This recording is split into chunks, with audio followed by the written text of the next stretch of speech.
Wanneer ben jij begonnen met tennis? Dat was op mijn 5e jaar. Ik was 5 jaar oud toen mijn ouders hadden besloten van nou laten we het wel eens op tennisles stoppen. Want hij staat zo vaak bij de tennismuur een balletje te slaan. Hij vindt het denk ik wel heel erg leuk. Vond je het meteen leuk? Ja, dat is een hele moeilijke vraag. Dat is lang geleden. Maar ik weet dat ik heel vaak naar de tennismuur ging in plaats van met vriendjes afspreken. Dus ik denk wel dat het echt een keuze was vanuit mezelf om echt heel veel met het balletje bezig te zijn. Ja. Nou, Twan was vroeger, toen hij begon, had hij laarsjes aan, was hij 4, 5 jaar. En toen ging ik tegen bij ons bij de oefenmuur, bij de tennishal, ging ik tegen de muur staan spelen. Stond die uren te tikken. En dan gingen we naar huis toe en dan ging ik achter tegen de keukenmuur staan te tikken. Oh, tik, urenlang. En hij was eigenlijk in die tijd meer ook een trainingsman, trainingsjongen. Hij deed het liefst trainen. En hij is pas later achtergekomen de manier van wedstrijden spelen. Dat begreep hij in het begin eigenlijk nog niet zo goed. Dat is pas later ontwikkeld. Nou, als je wedstrijd speelt, dat is een andere manier als trainen. Trainen, dan gaat het puur om de techniek. Maar wedstrijd spelen gaat het om tactiek, dan gaat het om instelling, dan gaat het om kijken hoe is de tegenstander, waar is hij mee bezig. Dat heeft hij pas later geleerd.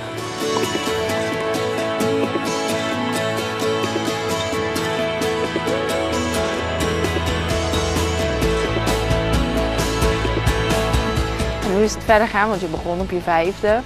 Had je door dat je op een gegeven moment talent had? Of? Ja, op een gegeven moment word je de betere van de club. Je hebt in de gaten als kind dat er over je wordt gesproken, mensen komen naar je kijken. Maar persoonlijk ervaarde ik dat niet als dat ik in één keer een hele goede tennisser was of wilde worden.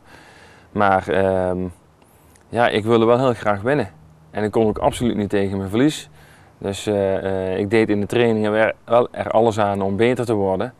En in de wedstrijden wilde ik dat laten zien en dat lukt natuurlijk niet altijd. Dus als klein jongetje die heel graag wil winnen, raakte je nogal geregeld gefrustreerd. Ja, hoe was je op het veld? Nou, ook dat kan ik me niet goed herinneren, maar uit de verhalen kan ik opmaken dat ik niet altijd het meest sportieve persoontje was dat er was. En dat bedoel ik niet met vals spelen, maar ja, vloeken, zeuren, af en toe mijn racket is ja, van de ene kant naar de andere kant gooien.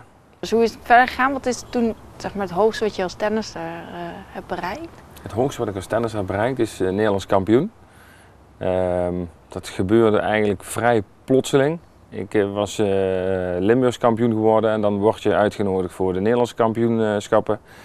En ja, van het ene gebeurde het andere. Ik trainde me 2 keer in de week, andere jongens trainen 4 of 5 keer in de week. En ik versloeg ze. Dus ja, dat was wel heel vreemd voor mezelf. Maar natuurlijk wel een hele mooie overwinning.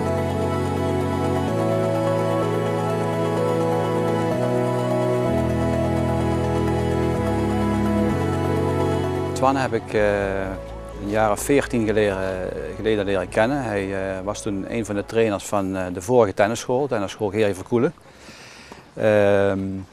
Ik ben toen in die tennisschool erbij gekomen en van daaruit ben ik veel met Twan samen gaan werken. En uiteindelijk hebben wij de tennisschool overgenomen en zijn we eigenlijk samen verder gegaan zeg maar, met de tennisschool. Wat is hij voor trainer? Hij is ja, best wel een prestatieve trainer. Hij wil het liefst met kinderen werken die hard willen werken en die vooruit willen komen en die hun best doen in een training. Ik wil niet zeggen dat hij niet op recreatief niveau les kan geven, dat kan hij ook heel goed. Het is een hele relaxte man, maar zijn voorkeur gaat toch naar jeugd, naar jongere jeugd die echt vooruit willen zeg maar. Hoe vonden jouw ouders dat eigenlijk dat je die switch maakte van tennissen naar trainen? Dat durf ik niet te zeggen, dat weet ik niet. Mijn ouders hebben me altijd vol ondersteund, me nooit gepusht. Tenminste, zo heb ik in ieder geval nooit ervaren. En ja, mijn vader was toch wel een beetje mijn steunpilaar in mijn ontwikkeling als tennisser, maar ook als trainer zijnde. Mijn ouders zijn ook achter de schermen vol bezig om mij als trainer op de baan actief te kunnen laten zijn. Dus ja, mijn ouders hebben altijd een hoge mate van betrokkenheid gehad. En nog steeds. Dat is het beste wat hij kan. Wij kennen hem natuurlijk al heel lang, maar dat is ook het beste wat hij kan. We zien ook wel dat hij als mens gegroeid is van kind naar speler, naar trainer. En nu om zo'n organisatie mee te leiden samen met G, dus we doen het wel samen, zijn we ook 2 heel verschillende mensen. En je ziet dat hij daarin groeit. En dat vinden we wel heel fijn.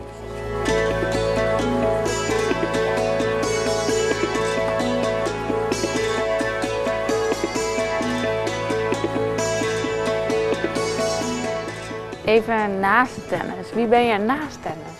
Wie ben ik naast de tennis? Ja, we hebben in een voorgesprekje hebben we het er ook al over gehad. Daar heb ik heel lang moeten nadenken. Wie ben ik naast de tennis? Ja, ik ben iemand die houdt ontzettend van films. Ik ben helemaal verzot op muziek.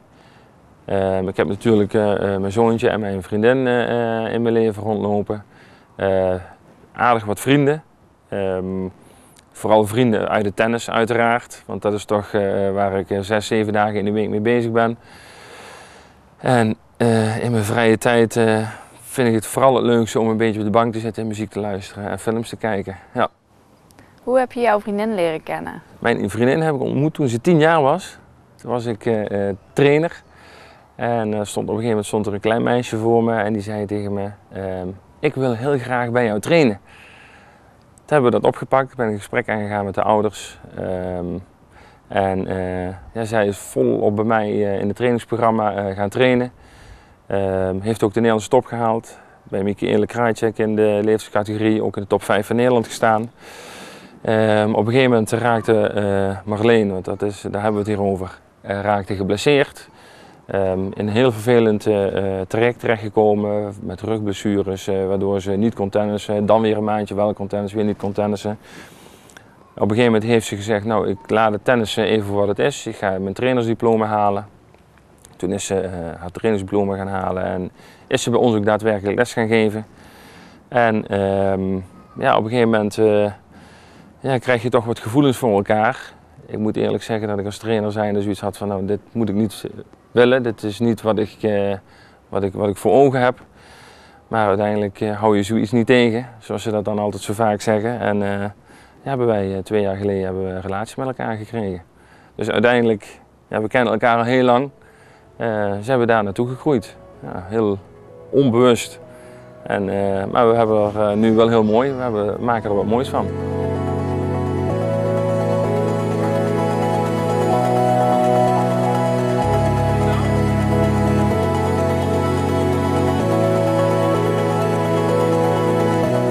Maaskort nog meer bieden nu het een eigen plek hier in Venray heeft?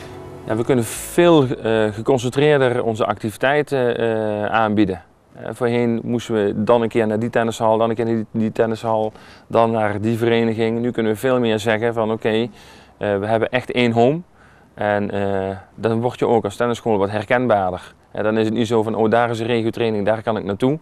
Maar dan heb je echt van het gebeurt allemaal in tennishal Maaskort. En dat is wel iets waar we ontzettend naar uitkijken om dat echt te gaan realiseren. Je doet dat samen met G. Korsten. Ja. Wat is dat voor iemand? G. Korsten is een persoon die mij aanvult waar ik in tekort schiet. Zoals ik net al zei, mijn vader die, is achter de schermen actief, mijn moeder is achter de schermen actief.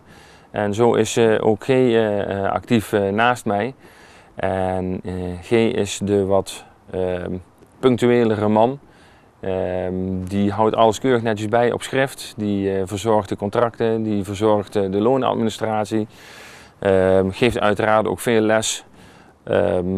Als ik het heel kort zou moeten uitleggen, ik ben de persoon die de eerste contacten legt en G die handelt het eigenlijk allemaal verder af door de contracten op te stellen. Maar ik ben denk ik iets preciezer, ik wil de dingen wat gedetailleerder uitwerken en ik ben wat meer misschien wat perfectionistischer. En Twan is denk ik wat relaxter. Hij doet af en toe een beetje makkelijk over dingen en ik doe er af en toe wat meer moeilijk over, denk ik. Hoe is jullie samenwerking? Onze samenwerking die is ja, denk ik heel goed. Ik denk dat we elkaar redelijk goed aanvullen. We zijn toch een beetje verschillend, denk ik wel, van elkaar. Maar we hebben ook zelden ruzie, nooit echt woorden met elkaar. Het gaat allemaal vrij goed. We voelen elkaar redelijk goed aan en ik denk dat dat heel belangrijk is. In welke zin verschillen jullie en vullen jullie elkaar aan?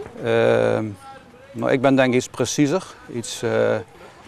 Ik wil de dingen wat gedetailleerder uitwerken en ik ben wat meer, misschien wat perfectionistischer.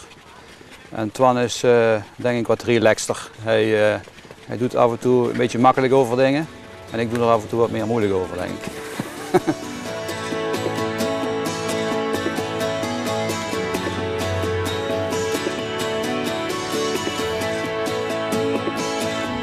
zei in het begin van, als ik het niet als speler kan bereiken, dan wil ik het als trainer bereiken. Ja. Wat is je droom nu nog? Wat is mijn droom nu nog? Ik hoop nog steeds dat de tennisschool dusdanige aantrekkingskracht heeft dat we hier in de regio, Brabant, Oost en Limburg-Noord, alle talenten die daarin lopen, dat die toch snel de neiging hebben om de keuze te maken om bij Maaskort te gaan trainen.